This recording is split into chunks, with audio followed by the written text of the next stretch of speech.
জিয়াগঞ্জে সামান্য বৃষ্টিতেই জলমগ্নতা, দুর্ভোগের সাধারণ মানুষ। কণিকের বৃষ্টিতেই ভেসে যায় জিয়াগঞ্জের বেশ কয়েকটি এলাকা। প্রতিবারই তৈরি হয় প্রায় বন্যা সদৃশ পরিস্থিতি, আর তার জেরে দুর্ভোগে পড়েন স্থানীয় বাসিন্দারা।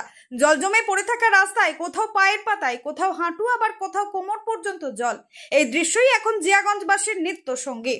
বিশেষত ভেলাডাঙ্গা 15 নম্বর ওয়ার্ডের পরিস্থিতি সবচেয়ে করুণ। এলাকার স্থায়ী বাসিন্দা মানিক সরকার জানিয়েছেন, আমার বয়স প্রায় 50, জ্ঞান হওয়ার পর থেকে দেখে আসছে এই এলাকায় সামান্য বৃষ্টিতেই জল জমে যায়।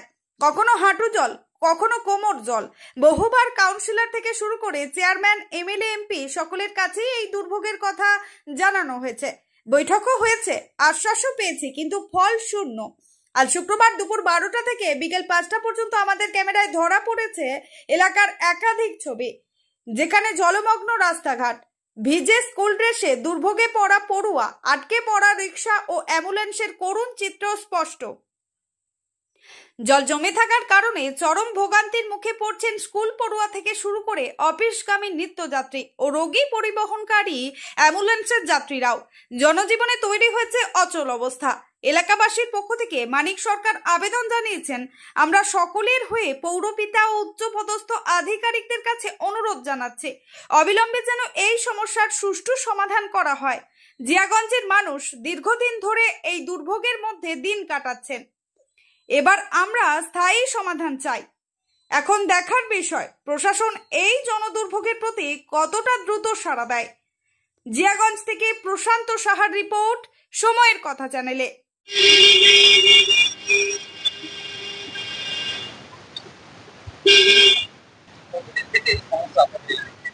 আমার বয়স বর্তমান 45। আমার জন্মের আগে থেকেই একই রকম ভয়ানক পরিস্থিতি।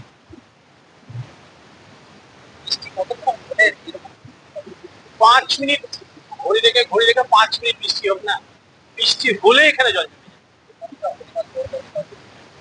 এর থেকে আজকে যা বৃষ্টি হলো, যা মেঘ হয়েছিল, যদি বৃষ্টি ঠিকঠাক হতো 1 মাজা জল হতো। এই রাস্তাটা ব্যবহার হয় তাদের জন্য, তারা ব্যবহার করে। এইটা তো হার্ট অফ সিটি জিয়াগঞ্জ যেটা বলা যায়। এখান থেকে সমস্ত গ্রামগঞ্জের মানুষ যত ব্যবসার জন্য hospital, DAV school, Saint Joseph, সমস্ত কিছু রাস্তায় তো এই দিক দিয়ে, সবকিছু দিক দিয়ে ব্যবহার হয়।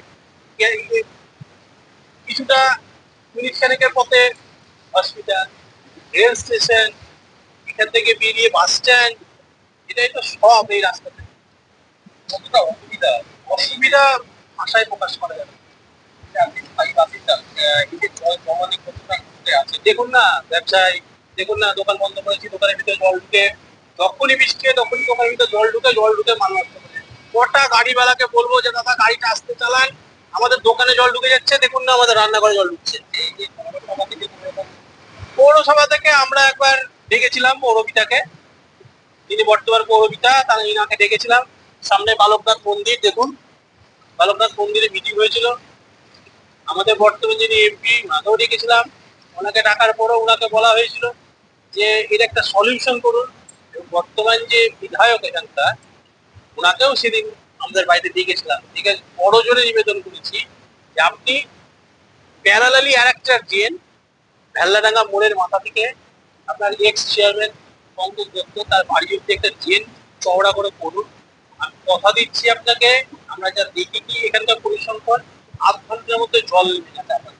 আমার নাম মানিক সরকার, আমি এখানকার স্থায়ী বাসিন্দা, বাড়ি ভেল্লাডাঙ্গা 15 নম্বর ওয়ার্ড।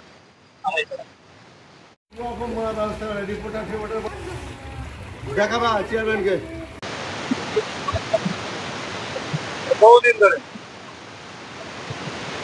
এই 8 ঘন্টা বৃষ্টি হলে অনেক জল, লোকে বাচ্চা ছেলে বয়স মোটর সাইকেল কেউ যেতে পারে, প্রচন্ড অসুবিধা। এক হতো সাইকেল ডুবে যায়। হ্যাঁ, এটাই না একদম ওই ফলতা মিলের থেকে একদম চললো রেলগেট ঠিক পর্যন্ত। না না, হ্যাঁ ও 20-25 বছর ধরে অমৃতসর। হ্যাঁ